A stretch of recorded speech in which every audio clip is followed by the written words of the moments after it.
Το λόγο έχει ο κοινοβουλευτικός εκπρόσωπος της Δημοκρατικής Αριστεράς, κ. Τσουκάλης. Ευχαριστώ πολύ, κύριε Πρόεδρε. Ήταν πράγματι επικοδομητική συζήτηση, όπως παραδέχτηκε και ο κύριος Υπουργός στην προηγούμενη τοποθέτησή του. Πλην όμως ευελπιστούσαμε ότι το συμπέρασμα που θα βγάζατε, κύριε Υπουργέ, από τη συζήτηση αυτό ήταν ότι το νομοσχέδιο δεν είναι προοδευτικό. Εσείς επιμένετε να λέτε ότι είναι προοδευτικό και αναφέρατε χαρακτηριστικά την περίπτωση του Αιγιαλού, της χάραξης του Αιγιαλού. Το επαναλαμβάνετε. Υπάρχει κανένας, πραγματικά κανένας σε αυτή εδώ τη χώρα που να μην επιθυμεί τη χάραξη, την αντικειμενική, σωστή και οριστική τελεσίδικη χάραξη Αιγιαλού και παραλίας? Ούτε ένας. Ακόμα και ο πλέον κακόπιστος θα πει ότι ναι, χρειάζεται η χάραξη του Αιγιαλού και της παραλίας. Όμως θα σας επαναλάβω κάτι που είπα και χτες, ότι σε αυτή εδώ τη χώρα αυτονόητες μεταρρυθμίσεις δυστυχώς κινδυνεύουν να μετατραπούν σε καρικατούρα μεταρρυθμίσεων. Ξέρετε για ποιο λόγο? Θα σας πω το εξής απλό λόγο. Τις προθεσμίες που τίθενται στην κτηματική υπηρεσία προκειμένου να οριστικοποιήσει την οριακογραμμή, την έχετε διαβάσει? Είμαι βέβαιος ότι δεν την έχετε διαβάσει. Σας μεταφέρει ο αρμόδιος υπουργός. Θα σας πω μόνο μία χαρακτηριστική.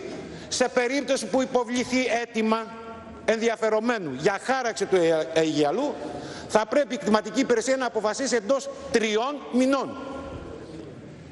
Με τις προϋποθέσεις που προβλέπει ο νόμος 2971 του 1.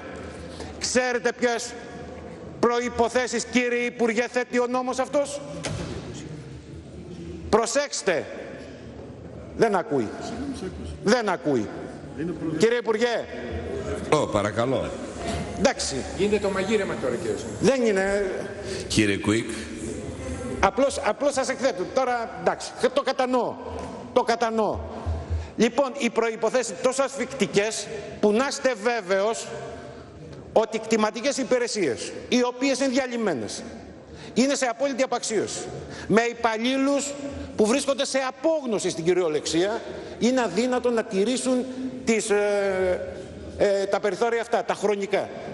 Ξέρετε ποιο είναι το αποτέλεσμα της μη οριοθέτης τήρησης των προθεσμίων αυτών? Σημαίνει η άρνηση ως σιωπηλή αποδοχή της αίτησης. Είναι μια αρχή η οποία δεν ισχύει σε καμία περίπτωση. Έχει γνωμοδοτήσει και νομολογήσει και το Συμβούλιο της Επικρατείας σε περιπτώσεις περιβαλλοντικής προστασίας και βεβαίως αντίκειται στη βασική αρχή της αρχής προφύλαξης. Και όταν λοιπόν η άρνηση του δημοσίου θεωρείται, τεκμέρεται ως αποδοχή της αίτησης, μπορείτε να φανταστείτε τι θα συμβεί. Γι' αυτό είμαστε κατά της συγκεκριμένης διαδικασίας ρύθμισης όπως περιλαμβάνεται στον νόμο. Για να γίνουμε κατανοητοί και προκειμένου και εσείς να κατανοήσετε, να καταλάβετε ακριβώς τι σημαίνει πραγματική μεταρρύθμιση σε αυτή εδώ τη χώρα, τη μη κανονική χώρα, σας το είπα και χτες, και τι σημαίνει πραγματικά κατανόηση της κατάστασης που επικρατεί στη χώρα. Δεύτερο, έμφυα. Επειδή εμείς δεν μπορούμε να κατανοήσουμε, ίσως οι συνάδελφοι της πλειοψηφίας να κατανόησαν το τι είπατε, ότι επανερχόμαστε στα περσινά. Τι σημαίνει αυτό? Τι σημαίνει αυτό σε σχέση με αυτό που έχουμε σήμερα? Πόσο χρόνο θα κάνει να υλοποιηθεί? Και εάν οι πολίτες, συμπολίτες μας αυτή τη στιγμή που βρίσκονται στα όρια του εγκεφαλικού και των καρδιακών επεισοδίων θα μπορέσουν να συνέλθουν, γιατί ήδη σε αυτή τη φάση βρισκόμαστε. Μπορείτε να μας πείτε ακριβώς το τι σημαίνει επαναφορά στην περσινή κατάσταση? Δηλαδή, να σας πω ένα παράδειγμα. Ο κάμπος της Δυτικής Αχαΐας, ο μοναδικός μεγάλος κάμπος που έχουμε, λόγω της οριοθέτησης, τρόπου οριοθέτησης των οικισμών, όπως είπατε προηγουμένως, και με την ακτίνα των 500 μέτρων, ουσιαστικά όλος ο κάμπος είναι εντός οικισμού. Όλος ο κάμπος. Και έχει αποτιμηθεί το στρέμμα αυτή τη στιγμή 175.000 ευρώ το στρέμμα. Όταν οι απαλωτρίες που έκανε πρόσφατα η Ολυμπία Οδός αποτίμησε η δικαστική απόφαση 3 με 7.000 δραχμές στο στρέμμα. Ευρώ. Τι σημαίνει επαναφορά λοιπόν στην προηγούμενη κατάσταση, για να δείτε σε ποια κατάσταση βρισκόμαστε. Βεβαίως να αναγνωρίσω την ειλικρινιά σας που είπατε ότι περιέχει ένα μέρος αυθαιρεσίας ο νόμος. Όχι ένα μέρος. Καταλαβαίνω την απάντησή σας. Ένα χάος θέλω να πω, και θα ήταν πάρα πολύ διδακτικό και για σας να διαβάσετε, να ανατρέξετε στην περσινή συζήτηση για το συγκεκριμένο φόρο, για να καταλάβετε πως κάποιοι οι οποίοι ουσιαστικά προδιέγραφαν τις επιπτώσεις του φόρου σήμερα επιβεβαιώνονται. Και τότε χαρακτηρίζονταν λαϊκιστές, χαρακτηρίζονταν εκτός τόπου και χρόνου κτλ. Υπάρχει το ζήτημα του ΦΠΑ που είπατε και καταχειροκροτηθήκατε. Βεβαίως θετικό το μέτρο. 400.000 απαλλάσσονται. Γνωρίζετε όμως πάρα πολύ καλά ότι για να λειτουργήσει, για να μην λειτουργήσουν οι γνωστές συνήθειες των Ελλήνων, χρειάζεται ισχυρός, καλός ελεγκτικός μηχανισμός. Γιατί κάτι μου λέει ότι πολλοί θα περιορίζουν τα κέρδη τους μέχρι 10.000, όπως συνέβαινε μέχρι τώρα. Και το δεύτερο είναι, αν δεν κάνω λάθος, ο ελεύθερος επαγγελματίας δεν απαλλάσσεται στην πληρωμή ΦΠΑ στον προμηθευτή του, που σημαίνει δηλαδή ότι και εκεί μπορεί να αναπτύσσονται διάφορες σχέσεις παράπλευρες. Έχετε έτοιμους τους μηχανισμούς ή το θετικό αυτό μέτρο θα λειτουργήσει αντίθετα με αυτά που γνωρίζουμε? Και τελειώνω με τα δύο, κύριε Πρόεδρε. Το θέμα της δημοσίευσης των προκηρύξεων για τις δημόσιες συμβάσεις στον περιφερειακό τύπο. Υπήρξε και μια τοποθέτηση εμπεριστατωμένη και το Δημήτρη το Αναγνωστάκη, η δική μου, στην Επιτροπή. Σας είπαμε ότι δεν είναι απλώς μόνο θέμα διαφάνειας, εμείς θα πούμε και θέμα βιωσιμότητας του τύπου. Και ότι θα έπρεπε πάρα πολύ σοβαρά να προσπαθήσετε και να θέσετε ένα μεγάλο μεταβατικό στάδιο. Κύριε Υπουργέ, οι επιπτώσεις από τη συγκεκριμένη ρύθμιση, εάν δεν την πάρετε πίσω, θα είναι τραγικές όχι μόνο για τον τύπο, αυτό καθεαυτό, αλλά και για τους ίδιους εργαζόμενους στον χώρο του τύπου, που γνωρίζετε πάρα πολύ καλά ότι έχουν οδηγηθεί σε πλήρη απόκληση και τα ποσοστά της ανεργίας είναι τερατώδη.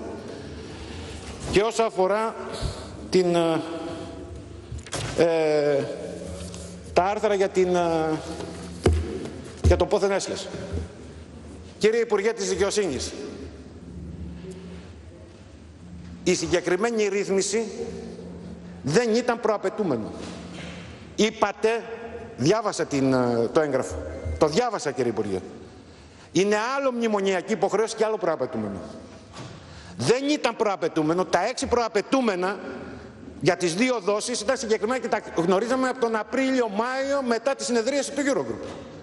Προαπαιτούμενο ήταν, προς ντροπή του πολιτικού συστήματος στη χώρα, η διαφάνεια στη διαχείριση του πολιτικού χρήματος. Δεν αναφέρονταν το ποθενέσχες. Εάν προσθέθηκε εκ των υστέρων ως προαπαιτούμενο, θα μου επιτρέψετε να σας πω, γι' αυτό φταίει η κυβέρνηση.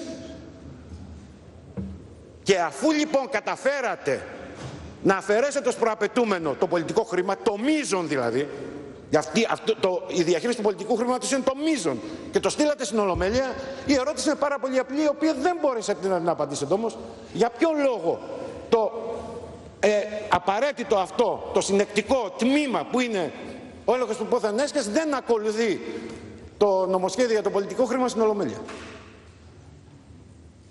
Αυτός είναι και ο λόγος που εμείς σαν Δημοκρατική Αριστερά είμαστε αντίθετοι στις συγκεκριμένες ρυθμίσεις και ζητάμε έστω και την τελευταία στιγμή το συγκεκριμένο τμήμα κομμάτι να μεταφερθεί και να ψηφιστεί ενιαία και να συζητηθεί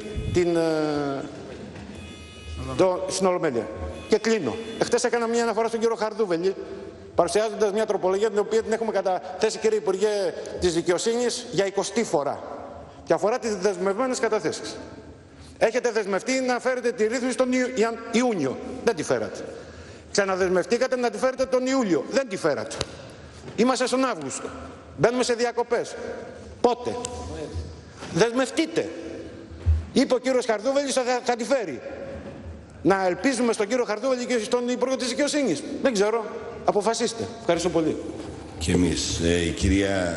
Η κυρία Χρυστοφυλοπούλου για μισό λεπτό.